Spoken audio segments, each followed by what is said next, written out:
Hi everyone. I'm so excited to have Meg and Jane on Why Arts podcast. So let's start with introductions. Myself, I am Jean Appolon. I am a native of Haiti, but I've been here in the US for a long time. And I'm Meg McGrath. I'm the executive director of Jean Appolon Expressions, but I've danced with Jean professionally in the company for over 15 years, and I'm also a longtime educator. Beautiful. And let's start with talking about the dance. And you have just opened, we are in your beautiful new studio. Could you talk more about your background with performance and like how did you think about opening like a dance school and like how does that experience have been for both of you? It's been a great journey Hmm. and also a great, I don't know what to say now. I feel like, it become like a dream come true because since I was a young boy, I really wanted to dance because dance was very limited into my life when I was in Haiti and we didn't have money to pay for dance. So coming here and be able to grow in this country and be able to really stay persistent. And now to see that we have a dance studio that we can call our own, where we can invite kids and adults to dance. It's a dream come true, but dance also changed my life because dance become a therapy for myself, but also a real focus to see how I can direct other kids to a better success. Amazing. Want to? Yeah, and I met Jean back in 2010. He was teaching his Haitian folklore class over in Cambridge at the Dance Complex in Studio 3. And I was just blown away with the community in the space and the live drums that took up the room and the amount of dancers. There were 85 people dancing and sweating and breathing and laughing and just embracing this cultural movement style. And it made me think that we could do a lot more with this magic that Jean's created. So I said that maybe you should think about creating a dance company back then. And he looked at me like I was crazy because Jean also does something unique in that he merges Haitian folklore with Horton modern. And as a dancer who trained from a little age in ballet and jazz and tap, I really was blown away at the style that Jean created with kind of blending these two very different things. He did listen. And here we are in 2025 with a company that's toured around the United States and the world. And we have a home that's opening. So it's been a big journey, like Jean said, but it's been an amazing one. That is so beautiful. And I'm so curious to like know about your experiences with children because you also talk about like access and then also about bringing culture. And I think these two are like big buckets of bringing a dance form. But because people generally see it as a product because we only see the performance of a dance, right? But we don't see the journey of it. Mm-hmm. And I'm really curious to know more about like how that journey like have excites you and have the challenges of it working with different age groups. I think for me, growing up dancing and training, I felt like it was the best discipline ever that I could receive. But at the same time, there is a moment in that training that I felt like it wasn't needed because sometimes teachers can be very rigid or trying to put you in a box to tell you, oh, you're not thin enough, you're not tall enough, you're not short enough. So for me, I just feel like I wanted to create another path for kids to feel like they are able to do it.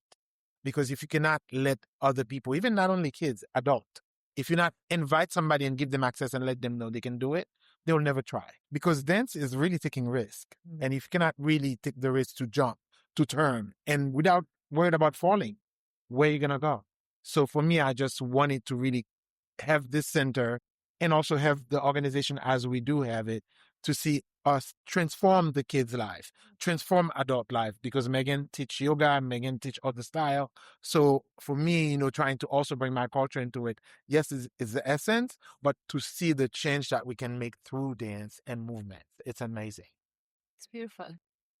Yeah, and Jean in 2006 founded his Summer Dance Institute program, which is kind of our staple educational program that has grown into the Dominican Republic. We've been in areas in Massachusetts, and now we'll have this program rooted here in our studio in Roxbury, as well as these other spaces. And I think going to Haiti with Jean several times now in Port-au-Prince and Okap, I've seen how transformational it really can be. Yep. We're not just teaching dance. We're not just teaching music. We're getting to like the root of being human and finding ways to connect. And I think I also come from an education background and I taught for 16 years in public and private schools, and I loved that work. And I felt like it was limited, and I had to fit into certain rules and curriculums that didn't fully speak to all the kids that I was working with.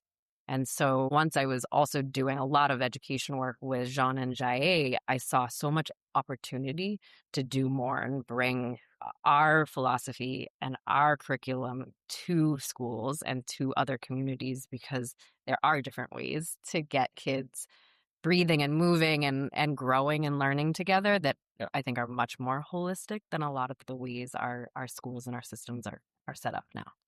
Oh my God, yes. I love so much of the things which you have spoken right now, and I would love to deep dive into it. Like, one, you talk about like this transformation and this skill of like we put children in boxes, because generally I've also seen in the dance classes, it's like, I don't know, I'm not a good dancer, right? Like, it's comes so naturally, but it's much more than that. It's about movement, it's about healing, it's so much about just growth. And I would love if you could share if you have any stories with like your conversations with so many people, teachers, educators, leaders, and how has that conversation evolved when they see you teaching, when you see you performing.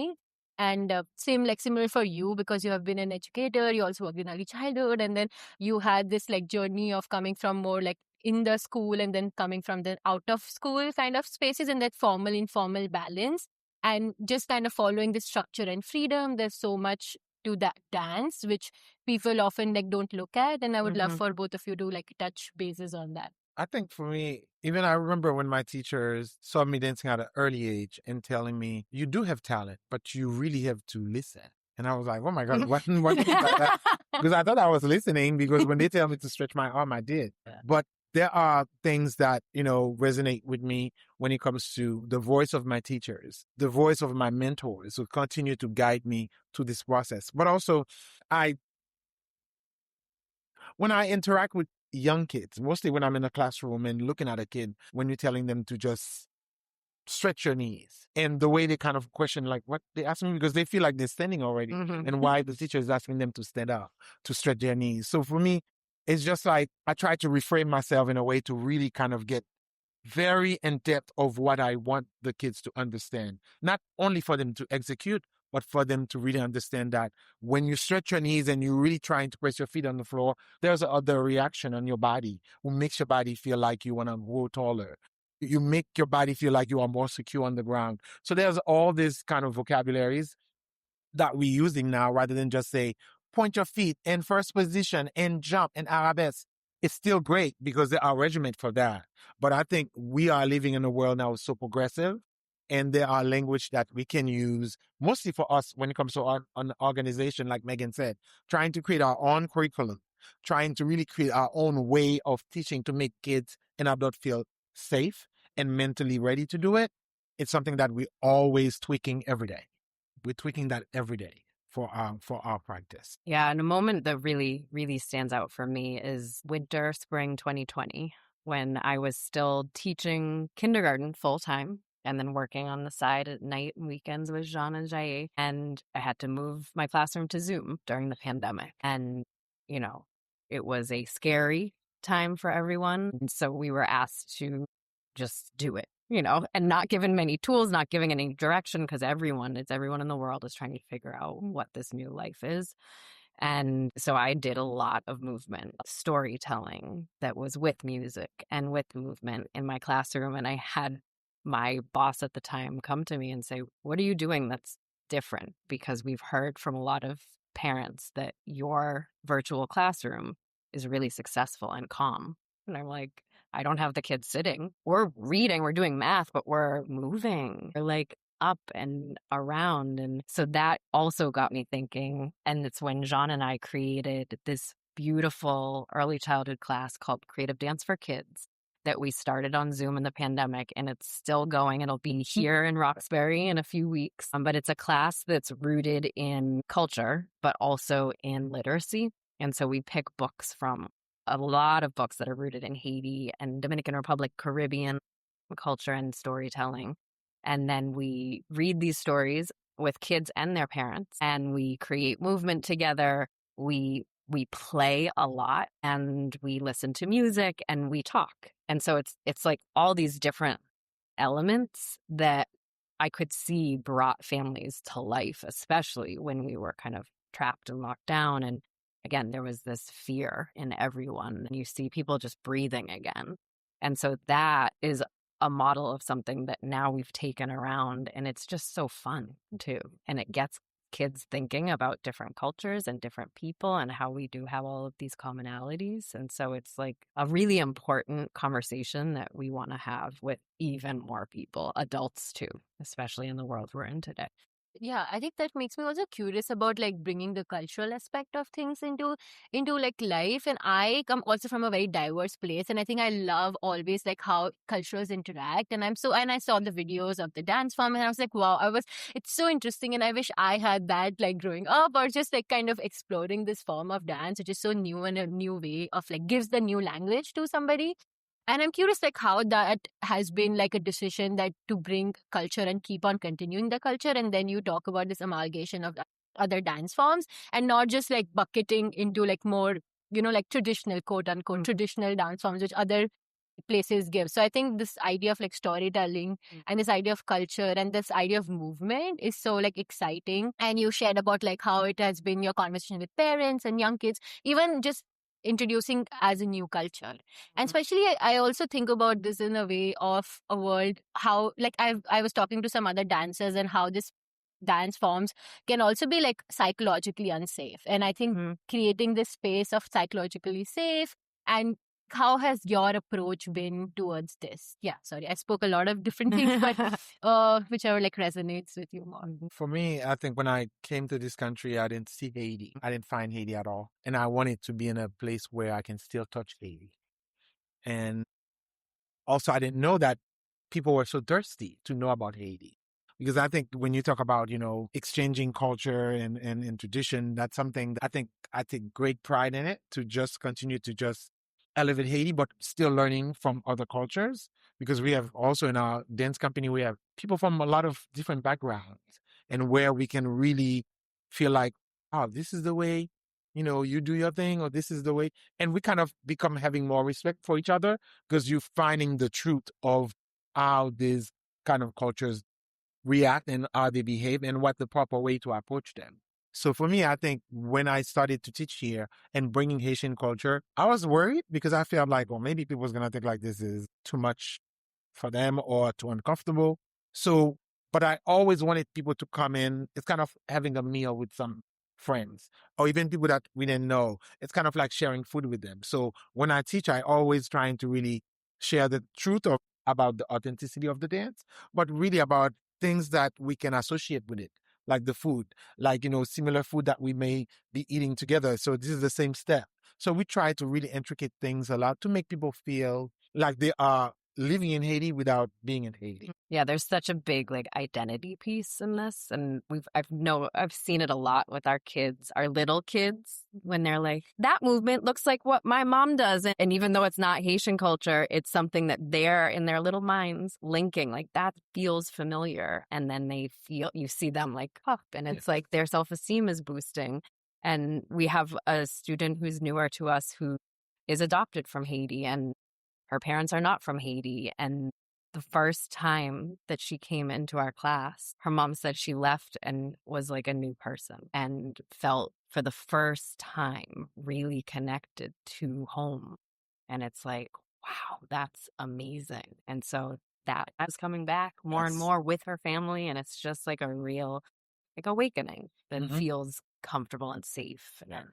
No, that's beautiful. And I think it also makes me think about like how like just understanding one culture makes you also like kind of understand walking in other shoes and walking kind of transporting yourself to a new culture. And you're doing like one form of dance form. If they go to some other culture or country, they're going to be able to like adapt to it. I think it's much more than you're like teaching dance at one culture, but it also makes your body more open. I feel like in just like having these conversations and being open to like different people, having this empathy and being able to like put yourself in other people's shoes. And I think that is also like a uniqueness which comes like from like this kind of performance, which kind of pushes you to think through. And like you also talk a little bit about integration, like how you're talking about kids and like literacy and dance. And I'm curious to like how have your experiences been with like doing this, either working with other teachers and like leaders, and I would love to know like how that conversation has gone, because I'm sure there has been like challenge, there could be challenges, and just like understanding other people's approach.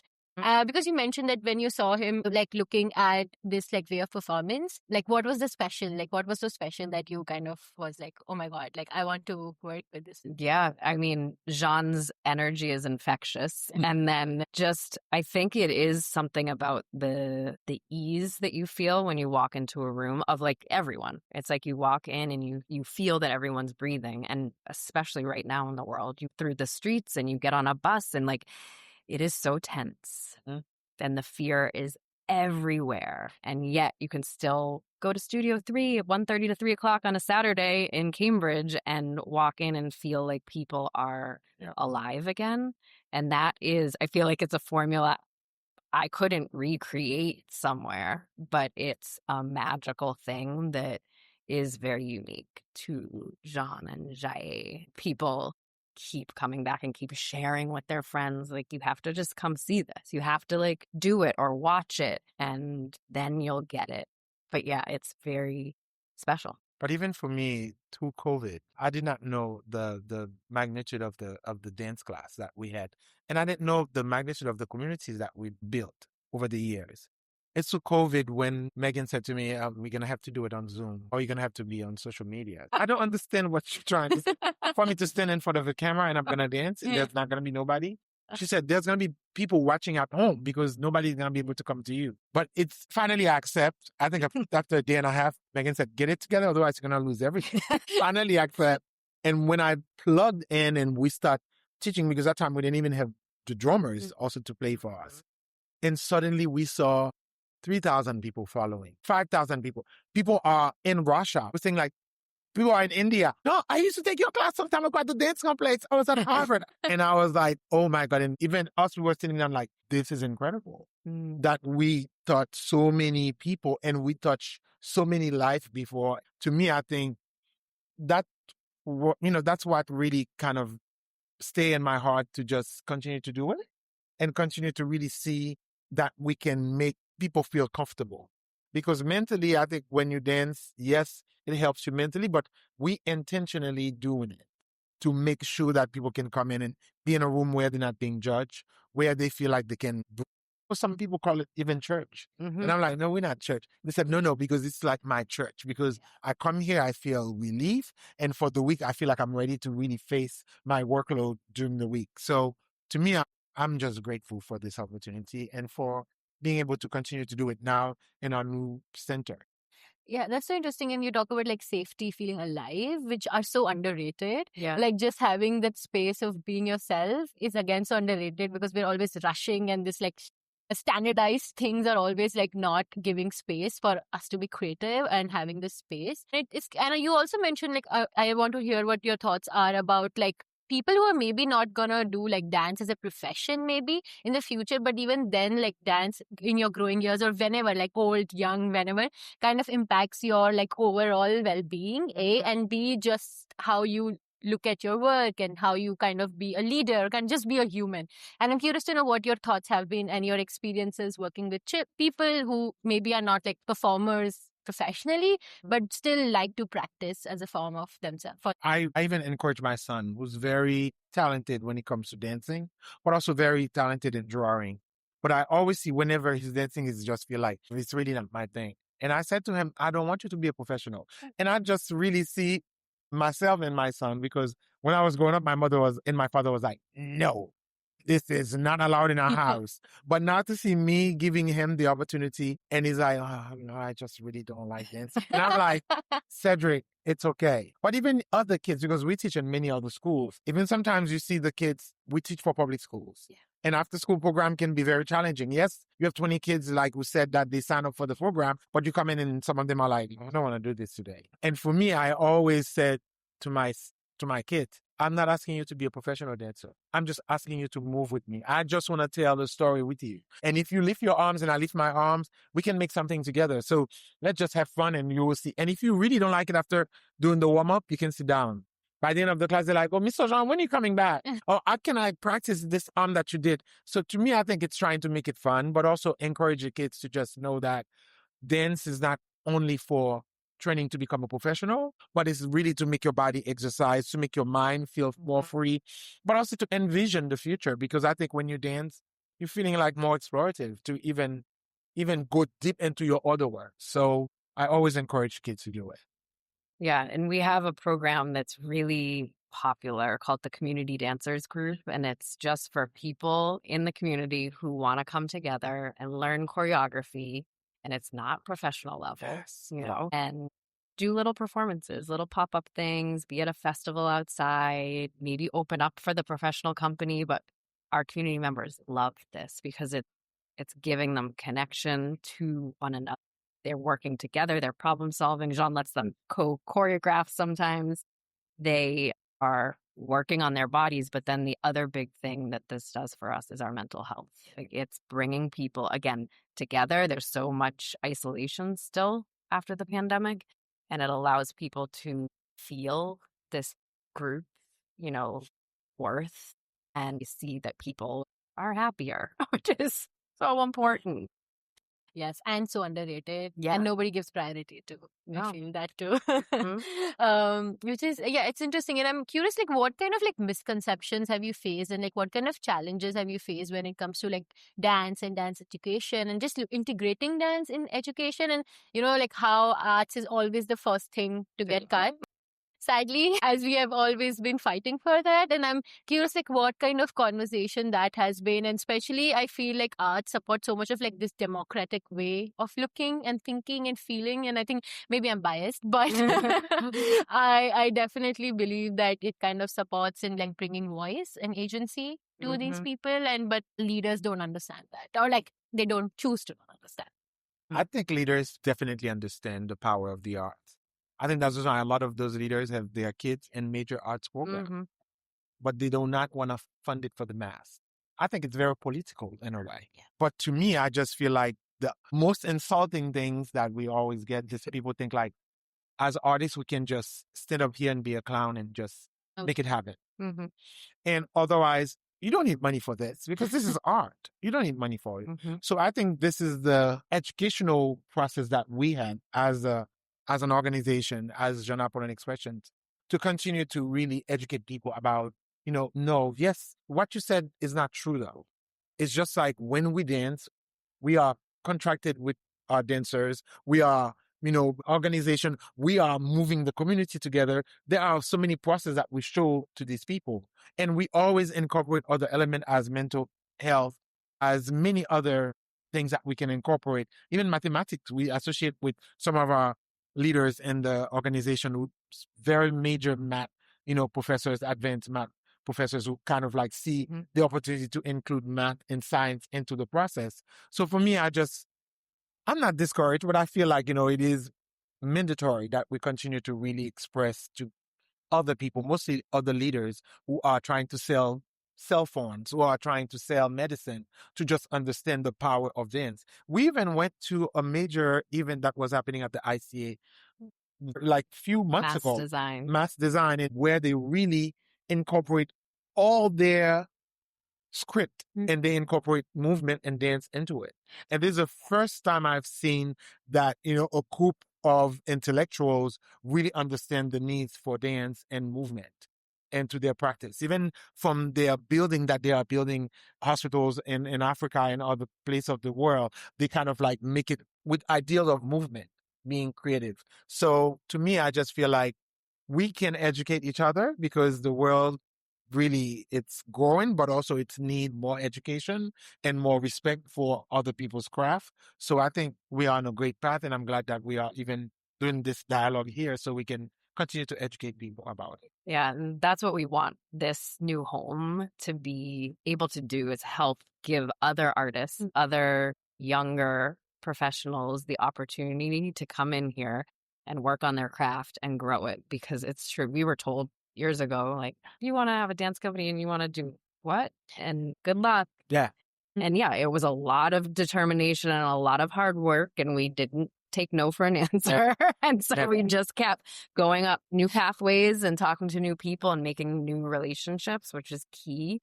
But it's not easy and you can't do it alone. And so that's where we want this to be an incubator for Boston artists to come learn and grow together, because we can get stronger as the whole community gets stronger. Yeah, that's so beautiful. And it also makes me think about this like part of like integration, even in art forms. I think the whole idea for me to do this podcast is also like how we kind of, because I do more visual arts, there are theater artists, there are like dancers, there are musicians. We work so much in like siloed sometimes. And I think like if we all can come together, get our power together, there's so much of beauty, and there's so much of, I think these people see like forms of art as like non-academic, but there's so much of like learning.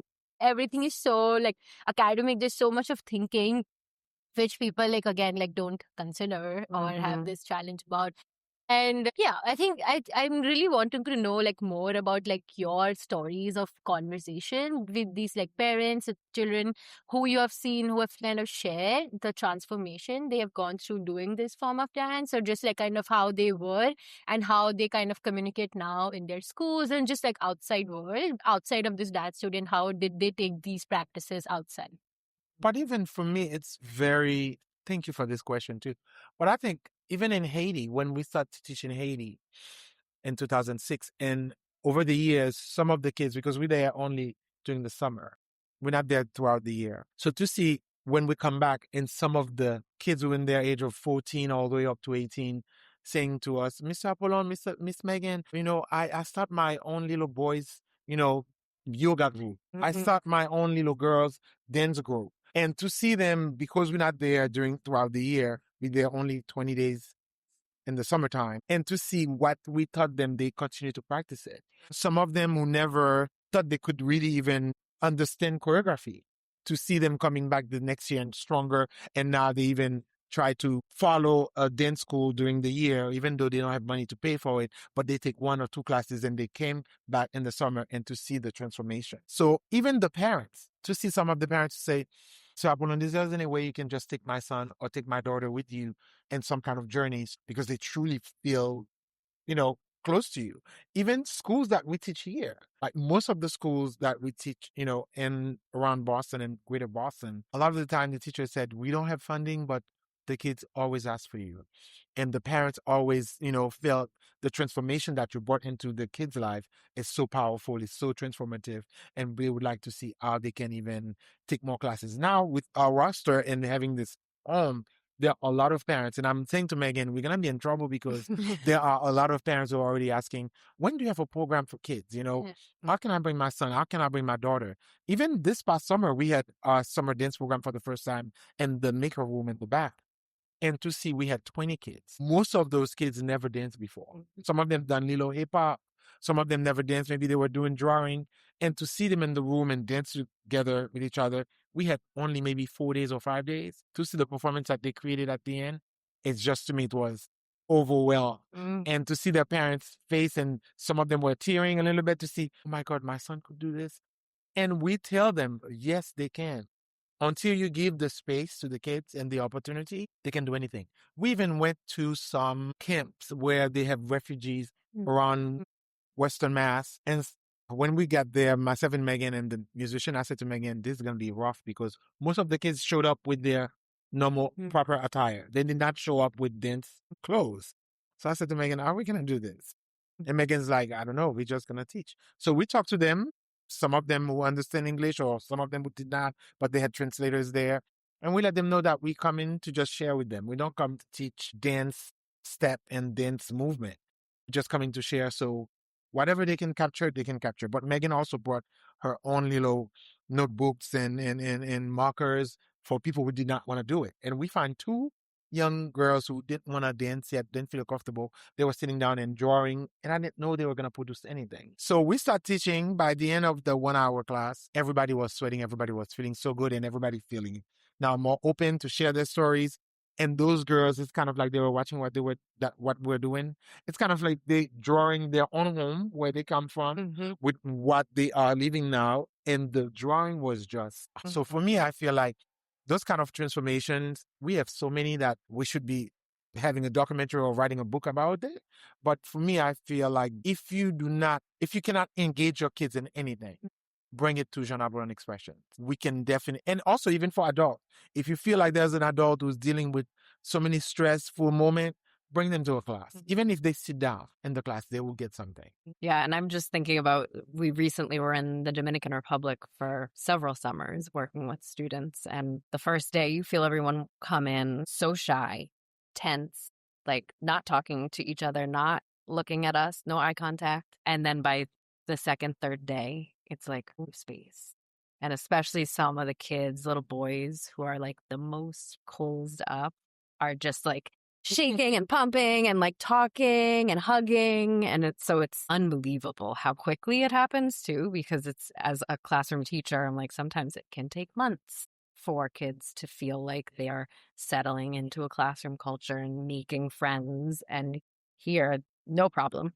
It happens because I think we just get them out of like that body tension that then helps your mind open. Yeah, that is so good. And thank you for sharing these stories. I think the sad part is like these numbers can never quantify the kind of impact this has, right? Like it's all about the stories, and I think this whole idea of podcast also like to get these stories out, and like for people who just look at numbers for everything and like just getting that, just like we need math, science, blah blah blah for these reasons and to get them like successful or whatever. But this is what like success to me looks like for like like you're changing and touching so many children's life, which maybe is not getting documented on paper in a more like sophisticated version of like how governments look at numbers. But I think this is the power of arts, and if like going towards like the end of like just understanding more about like what do you feel is like the superpower of the arts, and like how, if you have to like share about like just integrating dance about in like formal informal settings, like what would you tell to like people like leaders and just like people who are new or maybe are like shy to get dance to classrooms, because sometimes even if teachers want to bring dance, they're like shy to do movement. What are your thoughts about that?